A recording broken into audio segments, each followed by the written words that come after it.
Hunt for the absconding Waris Punjab Day Chief Amritpal Singh. Police sources are now telling us of a J&K or a Jammu and Kashmir connection to Amritpal. Sources are telling us that a huge consignment of weapons was supposed to arrive for Amritpal from Pakistan via Jammu and Kashmir. That's all that we know at this stage. To understand more on the latest that we are getting on the hunt for Amritpal Singh, we are being joined by Kartikeya Sharma, Executive Editor of News9, and Vishnu Shankar, Editor Convergence of TV9 Digital. Thank you so much, both of you gentlemen, for being with us over here. I'm going to begin with Kartikeya and then come to you, Vishnu. Kartikeya, tell us what is the latest that we're hearing on this front?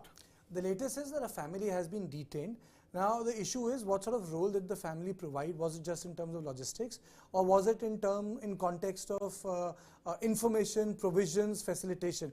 Now police are openly saying that Amritpal is not in Punjab, and he was his last sighting was in Haryana. Now if you look at the geography of Haryana, it touches Himachal Pradesh, and you can very easily cross into Uttarakhand. And if you are in Uttarakhand, you don't need to come back to the Tarai region. You can very well through Munsiari, through Pithoragarh, which is the Champawat part of the 4th district on the right side.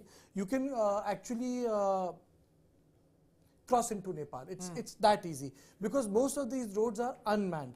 And it's one of the least populated district, Pithoragarh, and the least visited by tourists. So it becomes easier. Now in this context, you know, it just reminds me of the Daljit Singh issue, whereby you have an officer in Kashmir who had links with the terrorists in Punjab 1. Secondly, it shows us that there is some sort of a connection between terrorism in Punjab and Kashmir operated by ISIs, number 2.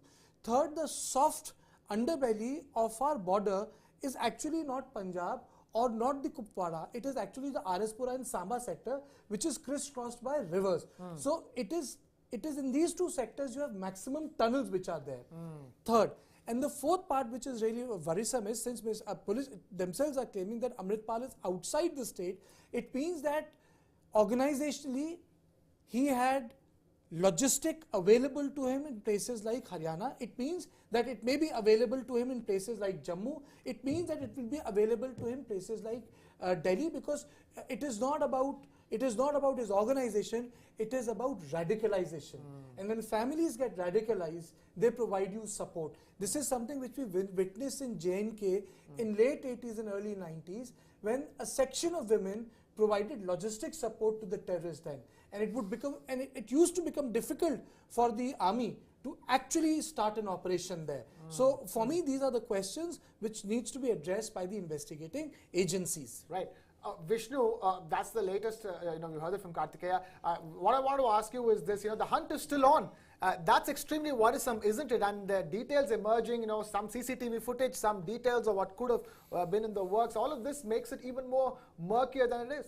Yeah, absolutely. You see, this clearly proves that Amritpal had actually planned for, if things went wrong, how would he do what he's doing now. It's been more than a week and he's nowhere to be found. Police has been releasing CCTV footage, photographs of him moving around in disguise or with an umbrella. These things are basically for public consumption, but I think they really do not know where he is. That's why there is so much security on the border that India and Nepal share, and also the confiscation of arms that's just been discovered in Jammu and Kashmir. So basically, the fact is, one, ISI is supporting him actively. Two, police in India still does not have a clue where he is, and that's very worrisome. And just to add to Vishnu's point, these are the pointers I have made. Now, when we are talking about Amrik Singh, the man who has been detained with his wife Sarabjit Kaur, he is resident of Arispura sector, 1. So you have that Jain killing. And then, if you would remember, when the action was taken by the Punjab police, the licenses of the retired Constable Varinder Singh of 19th Regiment and Talvinder Singh of 23rd Armed Punjab Regiment, they were issued by Jammu and Kashmir administration from Kishtwar. Now, Kishtwar is the southern side of the Pir Panjal. So when we talk about areas like Kishtwar and Ramban, we are talking about areas adjoining line of actual control, And Arispura sector is on the international border. It means that its support structure operated from areas which we think that is infested by Islamic militants or terrorists, which are sent across to India from Pakistan. But for radicalized pro-Khalistani sentiment to find places outside Punjab, they can be in Sri Ganganagar of Rajasthan, they can be in certain parts of Haryana, they can be in parts of Delhi, they can also be in some parts of the Tarai region where after partition, a lot of Sikh families were given land. So Tarai is not Hindu or Muslim population. A majority of them is the Sikh population. So it means that the police needs to be alert on the larger Indian diaspora of the Sikh community. You see, these are the areas with concentrated settlements. Pilibhit. I'm just giving you an example. So when we going through these points, it means that police was already aware of the fact that the support, and these two guys who had retired from army were his personal bodyguards. So it means that the people who had joined them were not from Punjab only, they were not from just one or two districts. They had come to be part of Waris Punjab from other parts of India. That is why Kashmir has become important. And yes, parts of Jammu, parts of Tarai in Uttar Pradesh, parts of areas adjoining Rajasthan, even during 1980s, were put on high alert because terrorism cannot sustain itself without logistics. And I think it shows the footprint of the logistics. Also, I will like to add, did you notice how quickly there were protests for Amritpal in UK, USA, Australia, and some other parts of Europe, which is they were actually trying to milk it as soon as possible, as soon as Amritpal did the runner. So basically the network that he thrives on is working, functioning really well, whereas Indian police is trying to find clues to where he is. Right, the network is helping him to continue escaping the clutches of the Indian police as we speak. And what is worrisome right now is the latest emergence of the fact that something really big could have been in the works. A big attack, a huge consignment of arms could have reached Amritpal, if not for what is transpiring at the moment. And that's extremely worrisome, isn't it, Kartikeya? One is to get support, and one is to say the fact that this guy, who's a plant clearly, whose emergence in the last 1 year, the speed at which he's emerged has shocked everybody, had something really big in the works, that had something really big up his sleeve. No, I'll take Vishnu's observation a little forward. You know, it happened simultaneously in Vancouver, it happened in San Francisco. There was some, and we must understand that San Francisco does not have a large Indian diaspora. It is San Jose. London was violent. And London was violent. The neighborhood of San Jose, which is a suburb of San Francisco, 20 kilometers, has a large Sikh diaspora. You know, one has to understand, we think in terms of few West Coast and East Coast cities. Then you had this diaspora protest in Australia. So simultaneously, number of continents, you saw anti-India protests, and there is a marked difference in the way the protests have taken place. I'll just give you an example. In 2015, I had gone to San Francisco to cover the trip of Prime Minister Modi. So Prime Minister Modi had given that famous lecture at Facebook. So the Facebook headquarters is on the right hand side of a huge expressway. So and at the side of the expressway there's a small road which is I think twice the size of our studio. So at one side you had the Khalistani chaps, on the other side you had those Indians saying Bharat Mata ki jai, and they would say Khalistan jai. After some time both of them disappeared.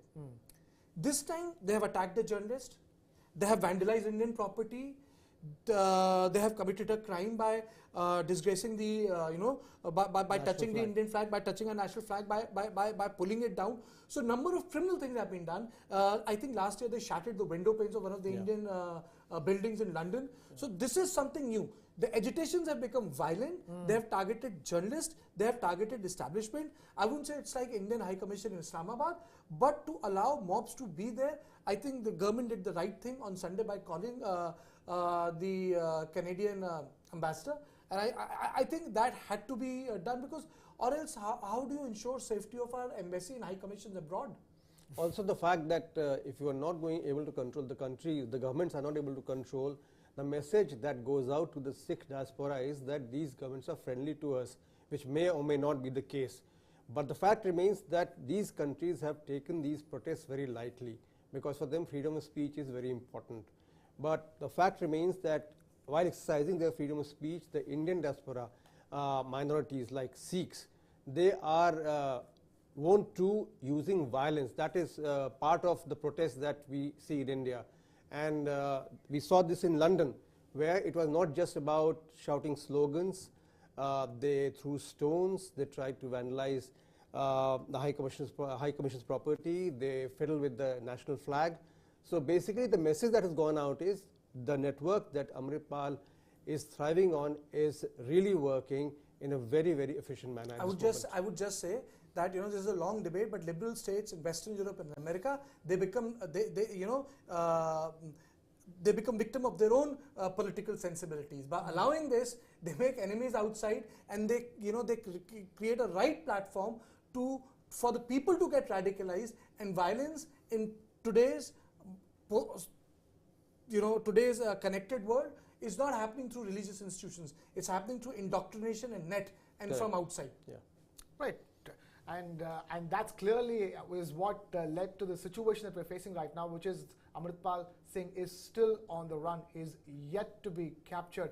And now the latest we're hearing is that there could have been a huge consignment of arms, weapons for him arriving from Pakistan via Jammu and Kashmir, even as the search, the hunt for him continues. And with that, we have run out of time here on this particular discussion on News9 Live. Thank you so much for watching. I want to thank Kartika Sharma, our executive editor, and Vishnu Shankar, our editor Convergence of TV9, for joining us on this particular discussion. Thank you, gentlemen, for being with us. And with that, it's a wrap from my side. This is Krishna Kumar signing off.